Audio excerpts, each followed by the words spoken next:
आगे बढ़ने से पहले अगर आपने तेज हरियाणा को सब्सक्राइब नहीं किया, अभी जो बटन है प्लीज इसे दबा के सब्सक्राइब करें, बेल आइकन भी दबाएं ताकि हर अपडेट सबसे पहले admission open, welcome you DAV Dabwali CBSE affiliated English medium school. आज ही अपने बच्चे का उज्जवल भविष्य करें सुरक्षित। आओ चलो चले डीएवी स्कूल। आपके इलाके में उत्तम शिक्षा देने के लिए हमेशा वचनबद्ध। पता है DAV public school, Chautala road, Dabwali. संपर्क करें 9996438833। सारे जहां पर जेजेपी के लोकसभा उम्मीदवार रमेश खटक ने अपना नामांकन पत्र दाखिल किया है। जेजेपी के राष्ट्रीय अध्यक्ष डॉक्टर अजय सिंह चौटाला और पार्टी के प्रधान महासचिव दिग्विजय चौटाला भी मौजूद रहे हैं। डॉक्टर अजय चौटाला ने बीजेपी पर निशाना साधा है। बोले, बीजेपी जो हरियाणा में सपना देख रही, वो सपना कभी भी साकार नहीं होगा।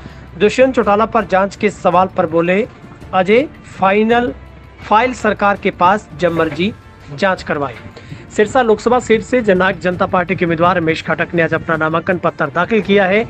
नामांकन पत्र भरने के दौरान उनके साथ आए जननायक जनता पार्टी के राष्ट्रीय अध्यक्ष डॉक्टर अजय सिंह चौटाला, पार्टी के प्रधान महासचिव दिग्विजय सिंह चौटाला मौजूद रहे। नामांकन पत्र भरने के बाद जननायक जनता पार्टी की तरफ से एक रोड शो भी निकाला गया, जिसमें काफी संख्या में पार्टी कार्यकर्ता मौजूद रहे। वहीं नामांकन पत्र भरने के बाद डॉक्टर अजय चौटाला ने बीजेपी पर निशाना साधते हुए कहा कि हरियाणा में बीजेपी जो सपना देख रही है, वो सपना कभी पूरा नहीं होगा। साथ ही पूर्व मुख्यमंत्री खट्टर और दुष्यंत चौटाला के खिलाफ भ्रष्टाचार की फाइल की जांच के सवाल पर अजय चौटाला ने कहा कि फाइल उनके पास है, जब मर्जी जांच कर सकते हैं।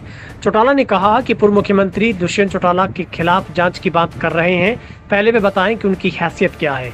अजय सिंह चौटाला ने कहा कि अगर कोई फाइल है तो उसकी जांच क्यों नहीं की जाती, बयानबाजी कर लोगों को गुमराह क्यों किया जा रहा है। वहीं अजय सिंह चौटाला ने कहा कि प्रदेश के विकास के लिए उन्होंने बीजेपी से गठबंधन किया था। गठबंधन में रहते हुए 90% कम उन्होंने सरकार में रहते करवाए काम। एक मामले पर उनकी सहमति नहीं बनी, जिसके बाद वे सरकार से बाहर आ गए हैं। डॉक्टर सिंह चौटाला ने कहा कि 10 के 10 लोकसभा सीटों के अलावा करनाल विधानसभा में भी जेजेपी लड़ रही है। उन्होंने कहा कि वे जनता के बीच जाकर अपना पक्ष रख रहे हैं, बाकी लोकतंत्र में जनता की सब तय करती है। अजय सिंह चौटाला ने कहा कि पार्टी जल्द ही अपना मैनिफेस्टो भी जारी करेगी। हिसार लोकसभा सीट से पार्टी की स्थिति पर पूछे गए सवाल पर उन्होंने कहा कि वो अपने मुद्दे लेकर जनता के बीच में जा रहे हैं, बाकी प्रजातंत्र में जनता ही सब कुछ तय करती है। जेजेपी का कई जगह विरोध होने के सवाल पर उन्होंने कहा कि कभी किसी का विरोध नहीं किया, जहां एक दो जगह किसान आए हैं, हम उनके सवालों का जवाब देंगे। डॉक्टर साहब, 10 की 10 सीटों पर जेजेपी चुनाव लड़ रही है, क्या माहौल दिख रहा है आपको? 10 की 10 नहीं, 11 लड़ रहे हैं भाई जी। क्या माहौल दिख रहा है? करनाल की विधानसभा भी लड़ रहे हैं। क्या माहौल दिख रहा है? माहौल बहुत अच्छा है, लोगों में अच्छा रिस्पांस है।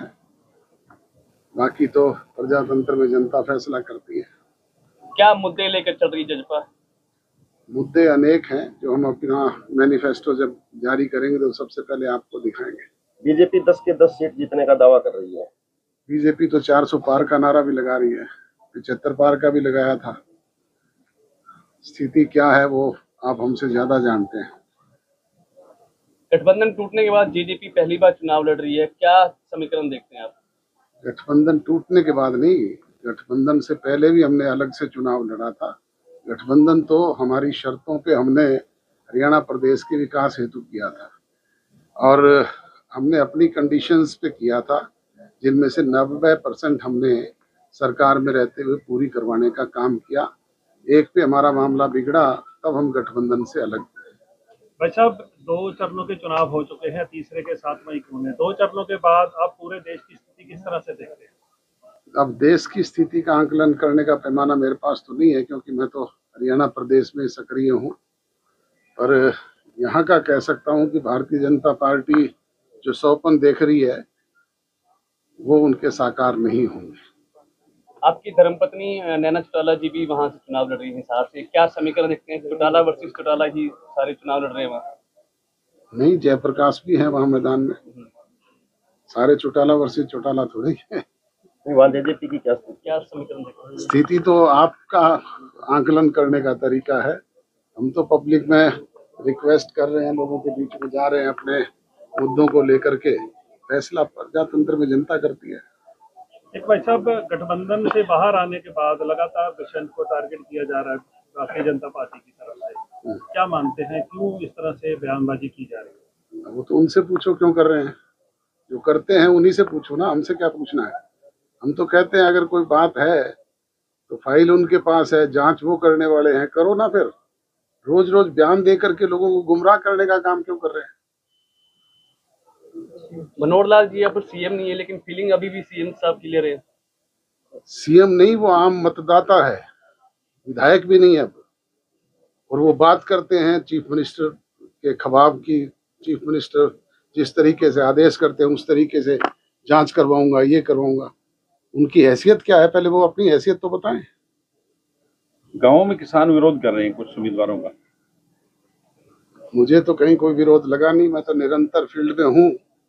और एक दो जगह अगर कोई किसान आए तो हमने बातचीत करके उनका जवाब